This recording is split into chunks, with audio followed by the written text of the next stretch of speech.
Today we're going to be installing the Active 8 jump or tune box from Active Autowerke and Extreme Powerhouse into a BMW F32 or 435. This really is a really sophisticated and easy way to make significant performance changes in your car. It sits between your ECU and your motor. It helps tune it a little bit better. It helps tune up your turbo a little bit better, and you're definitely going to feel the changes with this. This is something that takes almost no tools to do. It takes a little bit of patience and a little bit less than an hour, all in all, for you to be able to do. And I highly recommend it. You're going to feel the difference as you drive your car every single day. And I don't know about you, but changes like this always put a smile on my face. So let's get out to the garage and let's get this going. Here we are out at the car, and I've tried to find the best angle I can to show the work that we're going to do, because we've got to get to a number of sensors here on the motor. So I'll move the camera as I work through this, but it seems to be kind of the best way to show where to start. So we're going to remove the engine cover, the foam insulation underneath, and we're going to remove this top cover. This top cover is easy to remove. You can either use a small socket or just turn the knobs with your fingers. This cover will come off and will remove the foam as well. So as you remove this cover, for example, you just gently pull up, and it will pull up and away from the post that it's sitting on. So take that, set it aside in a safe place. Now the foam, this insulation foam here across the back, I've definitely seen some folks tear this. I've also seen people not put it back in.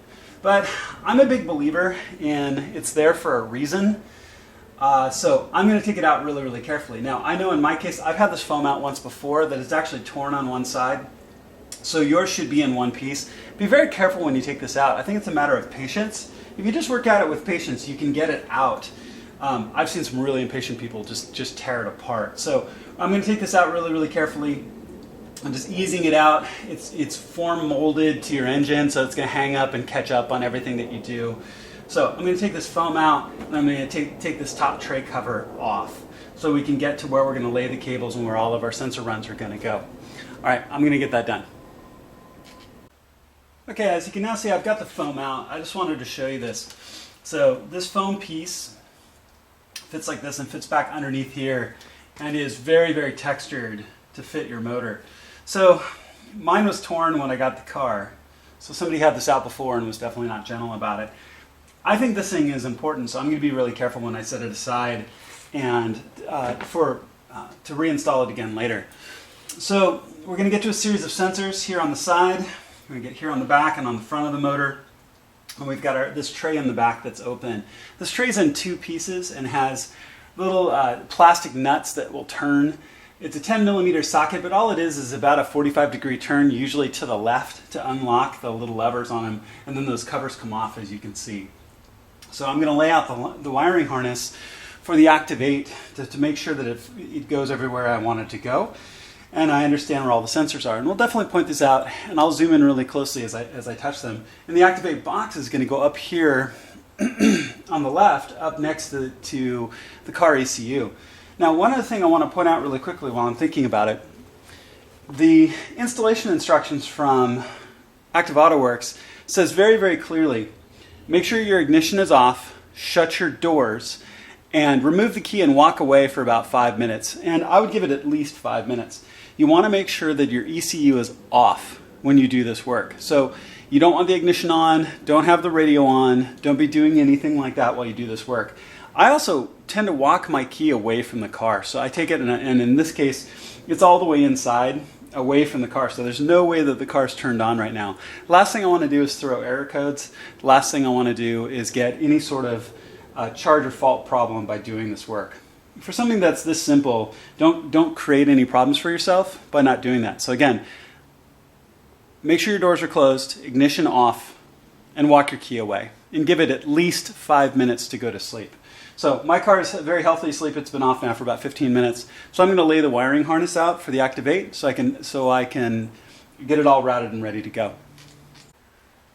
All right, so the cover's off and I've got the wiring harness laid out. So your manifold sensor is right here. Your boost sensor is down here on your charge pipe, which is a little hard to see in a little bit. And I'll zoom in and I'll show these things. Your boost sensor is here on your charge pipe, and your camshaft sensor is up here in front. which is maybe a little bit of a challenge to get to, but we'll definitely get that worked out. But I've got the wiring harness laid out, and I'll make it nice and neat and clean, but I've got it laid out to where I want them to go. I've also got the top end of the connector also routed through the weather stripping here and just laid it here right at top. I will say just be careful. Car batteries give me a bit of the heebie-jeebies, as it were, because I saw somebody jump their car wrong and blow the cables up. It was spectacular and not something that I'd ever want to do, and I'm really careful with. So when you have this cover off, be aware that your positive jump point is right here for your battery. So just be careful with that. You know, maybe it's just me being extra paranoid, but I'm always really, really careful with it. Good light also really helps. So I'm going to try to show exactly what sensors we're going to tap here.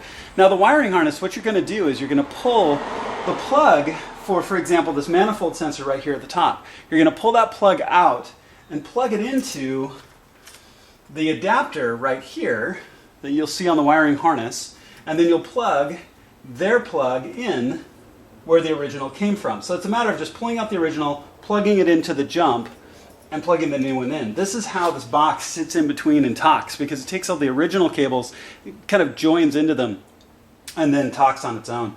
So I'm going to pull the camera off so I can zoom it in. Forgive me if it's a little unstable, but I want to show you exactly where all these sensors are. So I wanted to show your sensors up a little bit closer. So this is leaning in, and this is the top of your charge pipe, and that is the boost sensor right there. That's the factory boost sensor with the cable plugged in. It's got a little locking tab on it. We'll pan up here. We'll look at the manifold sensor right there, and you can see where the cable plugs in right there. So, and again, you get a little bit of cables out of the way here. You can see it's got a little locking clip on top. These locking clips, and forgive my light here for a minute, I'm a little challenged with light today. I definitely encourage you to have good lights as you work on your car. This little locking tab, hopefully that you can see, you press down on. You press down on it to lift it, and then it'll come out. So be gentle, don't break them. I can't imagine how bad it would be to break one of these. Just be careful when you do it, and it should come out just fine. So the process in this case, and I'll show with the boost sensor first, is going to be the same. So I very gently reached in and I've pried up on that little pressure tab to get the boost sensor clip and get this plug off. Now you can also use a small screwdriver potentially to very gently pry, and hopefully you can see, gently pry at the back of this little lever to get it up and off that tab. Sometimes they're a little stiff, especially if they've never been moved before, or you drop your flashlight down into your motor. I'll have to go get that later. Okay, so what you do is you'll pull the original off, you plug the original into the little daughter female plug here, and then plug the new one into the same position as the original sensor plug, which is a little hard, I'm sure it's a little hard to see right now, but as you look at this, it's really straightforward. So make sure you get a good solid click. The plug's in. I got a little bit of click out of the lock. Tug on it a little bit to make sure that it's in solidly. So now the boost sensor has been jumped and has this new cable in place. So we're going to do the same thing to the manifold sensor here next. So really straightforward. Camshaft sensor is going to be a little bit more of a challenge, and I'll show that up close when we get there. So I'm going to do something a little bit different for the camshaft position sensor. So it's actually very, very narrow and very hard to get to right here in front. In their advanced instructions, it actually says you can take your oil cooler pipes off, but only if you're an advanced user or advanced tech. And it warns it's very messy. Yeah, don't do that. So what I'm actually going to do, just give me a little bit more room to get right here in front, because the sensor is really pretty straightforward. We just got to get it unplugged, plugged into the new cable, and plug in the new plug. But I'm having a hard time getting to it. So what I'm going to do is actually I'm going to remove my air filter intake pipe here. So what you do is you undo 1, 2, 3, 4 clips, these little clips. Now, only because I've done this before. When you pry these little clips off, they're actually held on they're kind of flimsy on how they're held on at the bottom. I've actually, on one of these, I actually pushed, when I pulled the clip off, I pried enough down pressure, it pushed the clip off and dropped it into my motor. So it was really, I mean, for what should have been a 5-second thing that I was doing, I spent about the next hour and a half taking the bottom cover of my motor off, fishing around, trying to find that little clip. Don't do it. So when you pry this off, just pry off really gently, 1, 2, 3, 4.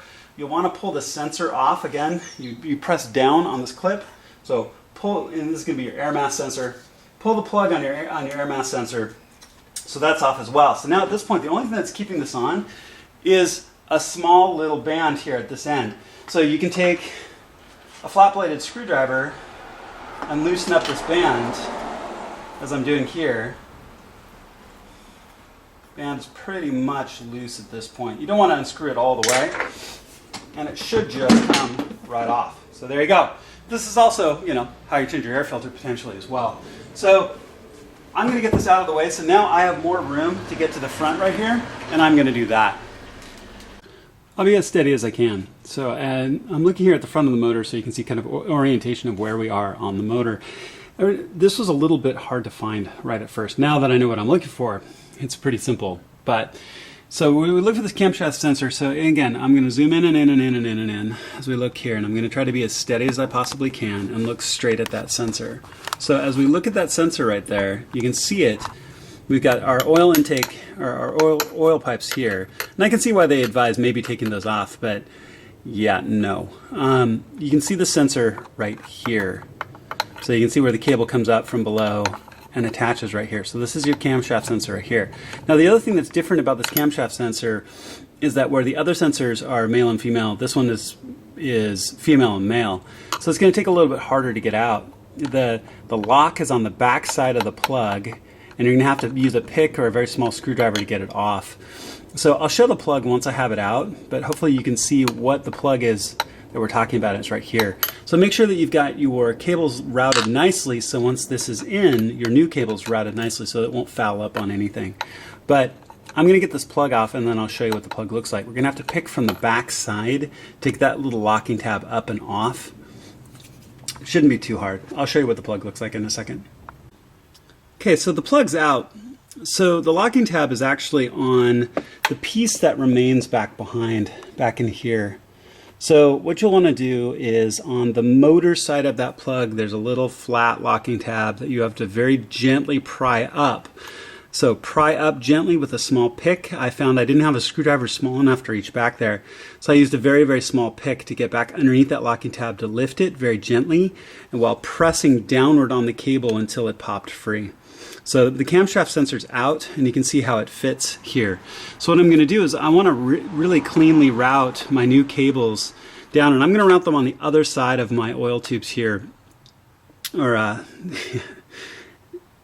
I don't always use the right terms, right? So again, I'm the DIY guy. So there are times I use the right terms. I call a bolt a screw and a screw a bolt and other things. But I'm going to route them behind the oil here. The oil runs here, and then feed the new plug in.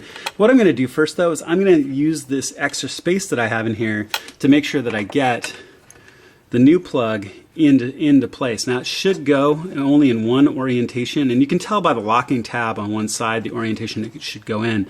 It should go up and in this way with the locking tab towards the right into the plug there in the back, and then the new one will plug in into the little, the male will plug into the female on the harness here. But I'm going to make sure that I'm all routed right first, and then I'll show it again.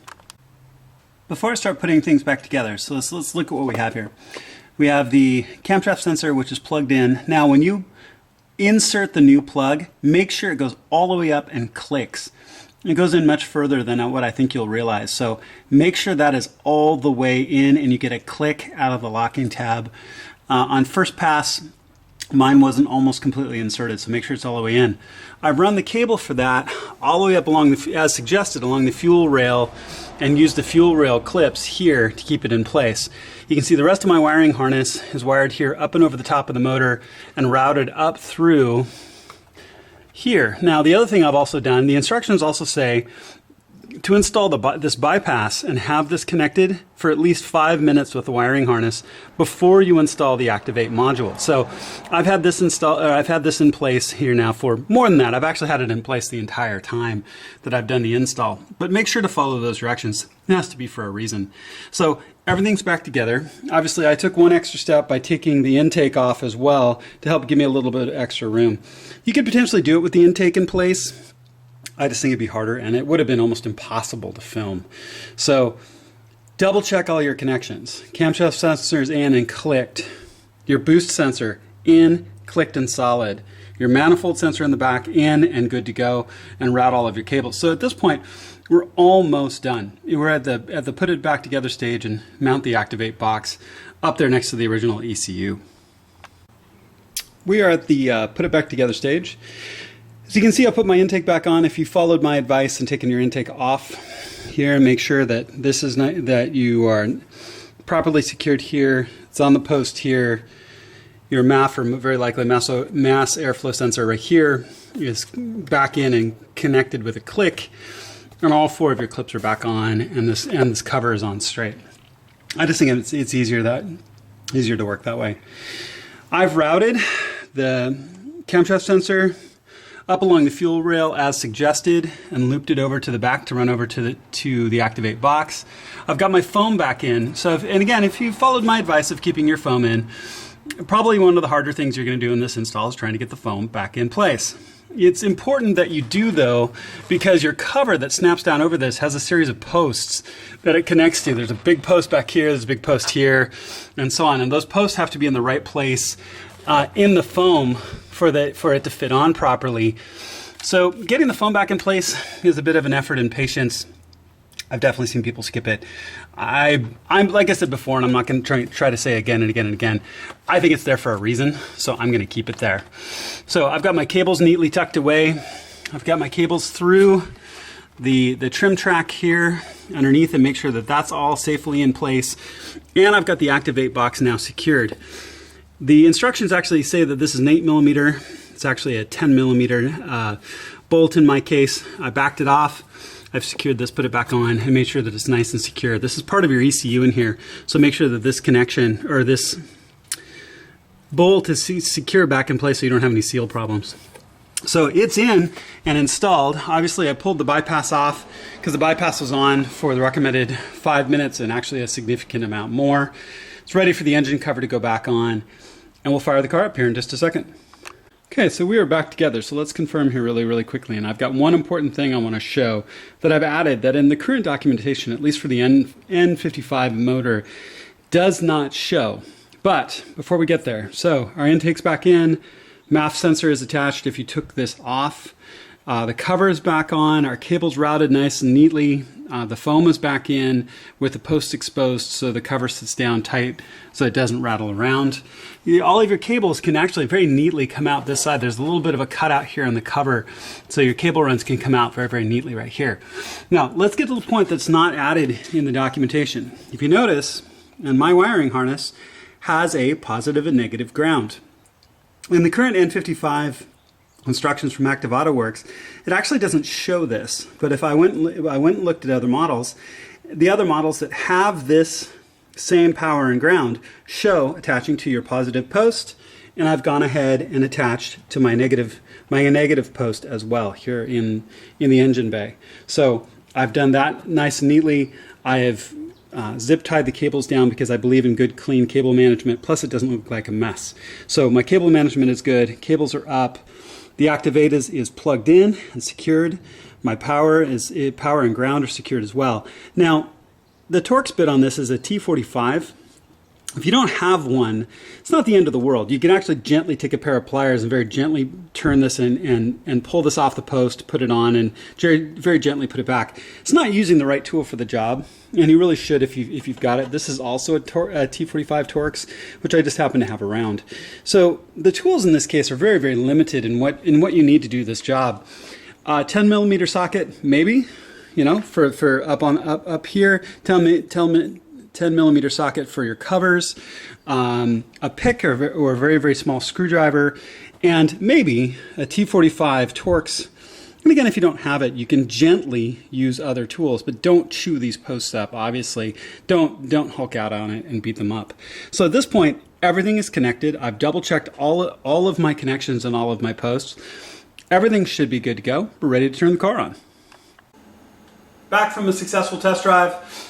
Once I got the car all buttoned up, what I did is I fired it up and let it sit for about 5 minutes in idle. I wanted to make sure I had no error codes, it was running smoothly, and everything was great, which is what I would expect from such a fantastic product from Active Autowerke. I then took it out, did a little country road driving. I will freely admit I opened it up a few times just to see if I could feel the difference. I normally run in sport mode in my car, and I can definitely feel the difference. This is something where acceleration is a little bit sharper. It's a little bit quicker. I can feel it get through the power band, and it may be my imagination, but it even sounds a little bit different. Pay attention to little things, and my car sounds just a little deeper. It seemed like there was just a little bit more growl as it was coming through the power band, and this is without a change to exhaust or anything like that. So this is a product I really want to recommend. It is such a simple install, and the benefits you get out of it are really tremendous and something you'll feel. My car is a daily driver. There are days it's out with my local club and I'm driving a little more enthusiastically, or I'm driving it to work. And this is something that I think you can feel every single day. I want to thank Active Autowerke for making such a fantastic product.